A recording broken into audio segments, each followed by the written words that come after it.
Okay guys, Assalamualaikum and welcome back to my YouTube sharing.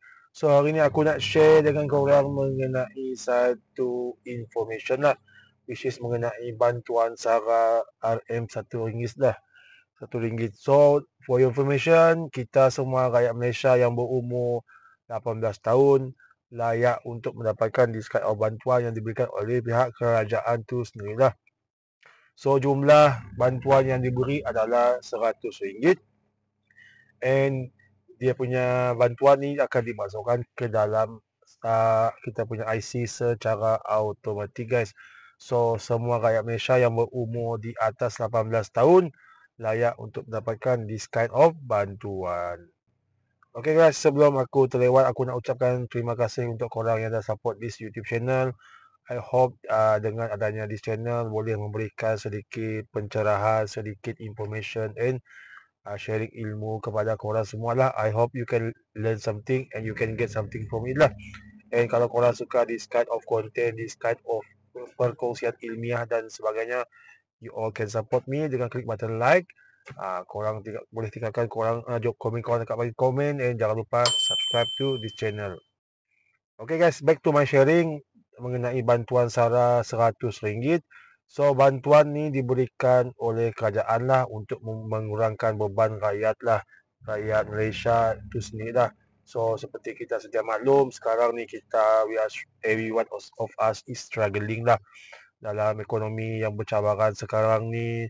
So banyak sangat isu-isu semasa, isu-isu yang related to ekonomi, economic recession, ketidaktentuan uncertainty ekonomis dalam world market kan. So kita biasa dengar sekarang company pun tengah struggling, bisnes bisnes kecil yang biasa pun sama jugalah menghadapi cabaran this kind of thing lah. So bila mendengar this kind of thing, so kita punya kerajaan mengambil satu pendekatan yang sangat bagus lah bagi aku sendiri, pendekatan yang sangat terpuji, which is dengan memberi bantuan, walaupun ramai yang agak ada yang komplain, ada yang cakap RM100 boleh beli apa saja sekarang, tapi bagi aku sendiri at least kerajaan cuba untuk do something untuk rakyat Malaysia tu sendiri lah, which is dengan bantuan RM100. So mungkin bagi setengah orang RM100 tu nampak kecil, tapi bagi setengah orang bagi setengah orang tu RM100 tu besar guys. Kalau kau orang jumpa orang-orang susah dan sebagainya, RM100 tu macam aku ada pengalaman sebelum ni pergi ke shopping komplek atau supermarket lah kan. Kalau kita tengok mereka beli barang tu menggunakan RM100 bantuan SARA kan, penuh mereka punya bakul tu. Can you just imagine mereka boleh membeli makanan, keperluan asas dan sebagainya. And benda tu dia boleh bawa mereka boleh bawa balik ke rumah and enjoy bersama family mereka. Sebagai aku sendiri RM100 tu banyak guys. So kita bila dah dapat this kind of bantuan, kita sepatutnya berasa syukurlah. Kita ucapkan thank you so much untuk kita punya kerajaan and sentiasa ucapkan Alhamdulillah lah. So tak banyak negara dekat dunia ni sanggup memberikan duit in term of bantuan macam ni kepada rakyat semualah. So kita antara yang beruntung lah.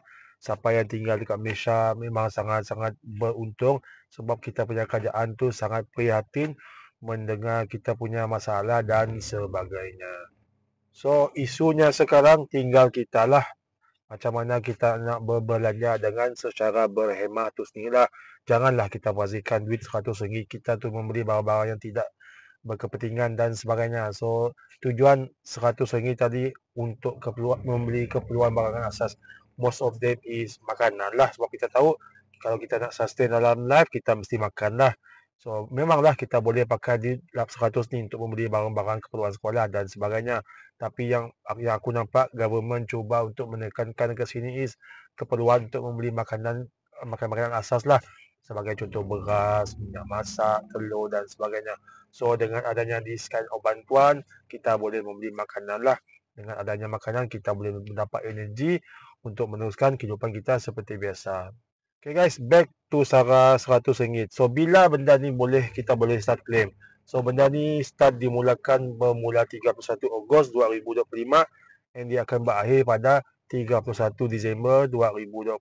So kita jangan rushing, kita jangan FOMO guys. So sebab sebelum ni kalau korang terbaca dekat newspaper dan sebagainya, bila dia dah start launching 31 Ogos tu kan, ramai yang FOMO pergi serang dekat supermarket, pergi ke hypermarket dan sebagainya lah. Mungkin mereka ni concern, mereka takut barangan habis ataupun mereka memang memerlukan bantuan ni. Tapi isunya sekarang masa 31 Ogos tu, masa sistem tu baru dilaksanakan, sistem jadi hang lah. So sistem hang ni perkara biasa guys. So benda baru diimplementkan. So kita mesti bersabar lah. So mesti menerima this kind of kekurangan lah. So of course lah, lepas ni government akan menambah baik sistem yang ada lah. So mereka just nak make this one as a pioneer lah bagi aku sendiri lah, sebagai permulaan lah. Sebab aku percaya lepas ni segala bantuan ada possibility akan terus dimasukkan ke dalam kita punya IC lah. So there are few factor lah kenapa government membuat this kind of thing instead of back in duit, instead of memberi cash dan sebagainya. So yang aku nak sampaikan dekat sini, so jangan kita rushing lah. Kita ada 31 Ogos sampai 31 Disember 2025. So ada beberapa few months lagi guys. So jangan rushing, jangan FOMO, kekal santai and kekal relax lah. So banyak lagi pilihan barangan dekat luar tu, jangan risau, barangan akan sentiasa di stock up dan sebagainya. Okay guys, bila kita mendapat this bantuan RM100, bantuan SARA RM100 lah. So kita boleh gunakan this bantuan dekat lebih 7,300 kedai di seluruh negara lah. So kedai-kedai supermarket dan hypermarket dan sebagainya lah, kedai-kedai terlibat. And kita janganlah risau, government dah siapkan awal-awal untuk kita. So senang lah, setiap negeri, setiap daerah dan sebagainya, kita boleh pergi ke kedai-kedai yang kita biasa beli barangan keperluan asas lah. Sebagai contoh hypermarket, supermarket dan sebagainya. So kita tak risau lah pastilah. So everyone can shopping dalam keadaan yang tenang lah, jangan rushing dan sebagainya. Okay, in term of barangan yang kita boleh beli, ada 14 kategori barangan yang kita boleh beli dekat supermarket dan sebagainya yang berada di sekitar kawasan kita, kediaman kita lah. So kita jangan risau. So antara barangan-barangan yang kita boleh beli, dia banyak lah dalam dia punya list. Antara barangannya adalah beras, tepung, roti, minyak masak, makanan dalam tin dan sebagainya lah. So korang boleh refer sendiri di jenis barangan tu yang kita boleh beli dekat website rasmi untuk bantuan SARA RM100 ni lah. And yang benda yang aku suka sekali, so this is based on my experience lah. So hari tu aku pergi ke supermarket. Kebanyakan supermarket mengambil pendekatan yang sangat bagus, which is dengan meletakkan stiker lah ataupun tag lah dekat barang kaunter-kaunter barangan tadi, tempat-tempat dia punya rak-rak lah, tempat yang kita boleh beli barangan tadi, dia akan letakkan satu stiker or tag. So dia nyatakan dekat situ, okay, barangan ni entitled for bantuan SARA RM100. So lepas ni kita tak risaulah, mudah lah untuk kita tracking lah. Kalau kita nak beli, okay, sebagai contoh, kita nak beli this roti sebagai contoh. So kita tengok situ ada tak SARA RM100. So kalau ada, kita boleh beli, kita boleh gunakan dengan bantuan RM100 tadi. Okay guys, satu lagi yang aku nak share is macam mana kita nak prosedur kita nak membeli barang, betul tak? So mesti yang ramai yang fikir, macam mana aku nak gunakan IC untuk membeli barangan. Okay, first of all, cara kita nak beli barang ni, first of all, kita mesti kena pastilah kedai-kedai yang terlibat lah. So bila kita tahu sebagai contoh, sebab mostly kedai-kedai yang berhampiran dengan kita, supermarket dan sebagainya, hypermarket dan sebagainya, mereka akan terlibat lah. Sebab government nak spreadkan this kind of bantuan lah. So senang rakyat untuk berbelanja dan sebagainya. So first kali, kita cari kedai-kedai yang terlibat. Okey, kedua, macam biasalah guys, kita shopping lah, kita pilih lah barangan-barangan asas yang kita nak beli tadi, masukkan ke dalam kita punya barcode shopping. Okey guys, selepas selesai kita shopping tadi, kita letakkan barangan asas tadi dalam barcode, and kita bawa lah ke kaunter lah. So bila sampai ke kaunter tadi, yang biasa kita tunjukkan IC, kita nyatakan dekat dia punya cashier tadi, so saya nak gunakan this IC untuk gunakan untuk bantuan SARA RM100. So lepas tu, so cashier akan scan kita punya barangan macam biasalah, barangan yang kita beli tadi. And lepas tu kita akan bagi balik kita punya IC tadi, and kita perlu scan kita punya IC. Okay guys, bila kita dah scan IC tadi, aku rasa mesti kita akan perlu masukkan password or verification lah. So sebab aku belum buat this gunakan IC untuk bantuan RM100. Sebab sekarang ni kan counter sekarang ramai orang tengah membeli kan sekarang kan. Okay, aku akan gunakan this bantuan next few months lah. So masa orang dah slow down menggunakan this bantuan. So aku percayalah konsep sama, kita bagi IC tadi, dia akan scan, lepas tu dia akan minta password dan sebagainya untuk tujuan verification lah. Okey, bila semua pembayaran dah berjaya dibuat dan sebagainya, akan keluar resit. So lepas tu simpanlah resit tu untuk rujukan hari kemudian lah. So benda ni penting guys. So every transaction kita perlukan resit sebagai tanda bukti pembelian kita tadi. Okay guys, so bagi aku sendiri dia punya sistem pembayaran secara IC ni sangat-sangat bagus and sangat-sangat telus bagi aku sendiri lah. Sebab apa? Benda ni memudahkan pihak government tu sendirilah, memudahkan rakyat Malaysia tu sendirilah. Kita tak perlu bawa cash, kita tak perlu bawa QR dan sebagainya.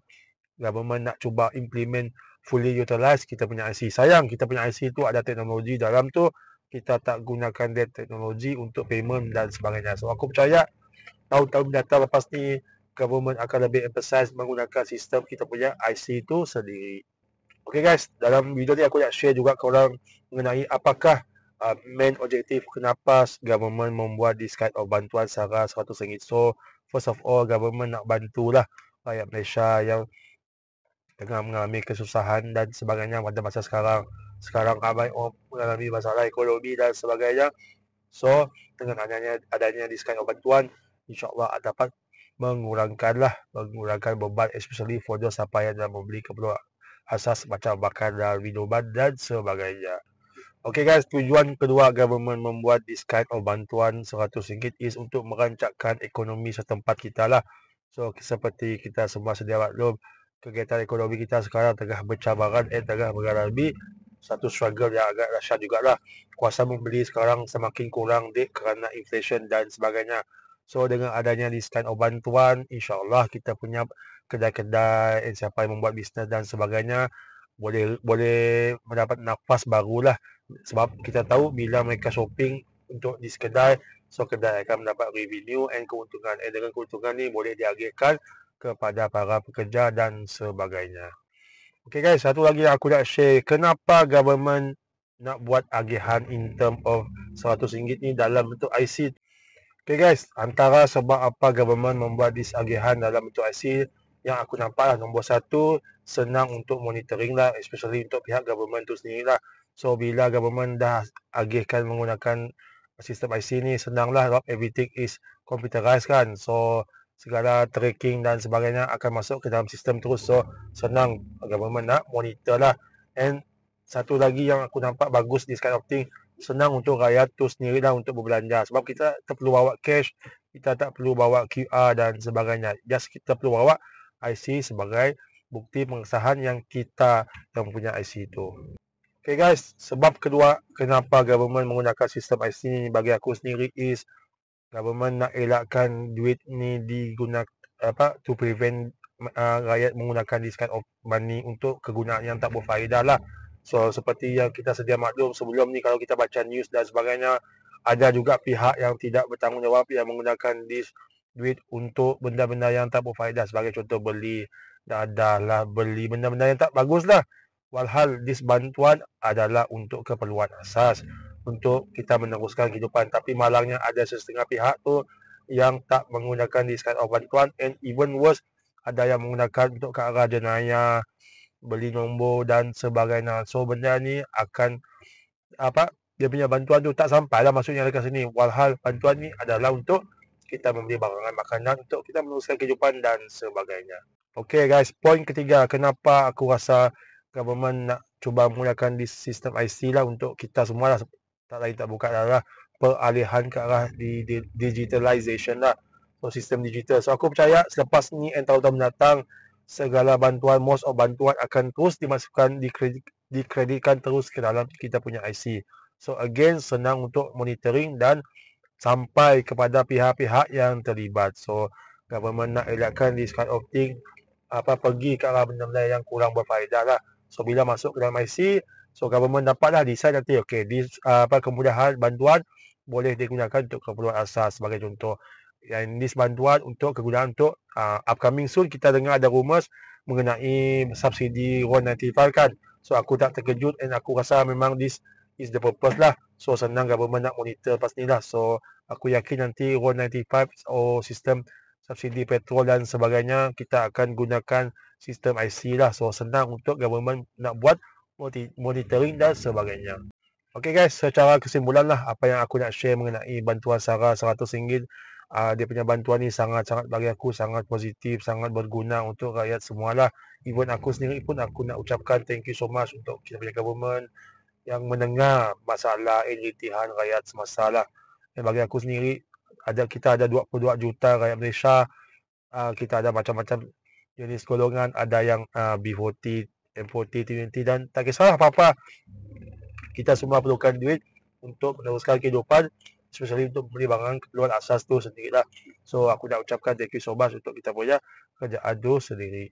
So tinggalnya sekarang lagi kita mesti bijak berbelanja. So beli barang yang perlu untuk kita punya family tu sendiri, which is barang keperluan asas tu sendirilah. And kita boleh juga menggunakan this type of bantuan untuk beli barang-barang untuk ke sekolah dan sebagainya. Makanan dalam tin, tepung-tepung, makanan-makanan asas dan sebagainya. So bagi aku sendiri dengan adanya di RM100 banyak benda lah kita boleh gunakan and kita boleh beli. Okay guys, so apa pendapat korang mengenai this bantuan RM100? So bagi korang RM100 ni cukup ataupun tidak? Ataupun bagi korang RM100 ni terlampau sedikit dan sebagainya? Nanti korang tinggalkan komen korang dekat bagi komen. Thank you so much for watching this video. I hope you like this kind of perkongsian and sharing. So if you like this kind of perkongsian, aku harap you all can support me dengan klik button like and tinggalkan komen korang dekat bagi komen and subscribe to my channel. Jumpa lagi dalam next sharing. Assalamualaikum and take care guys. Bye bye.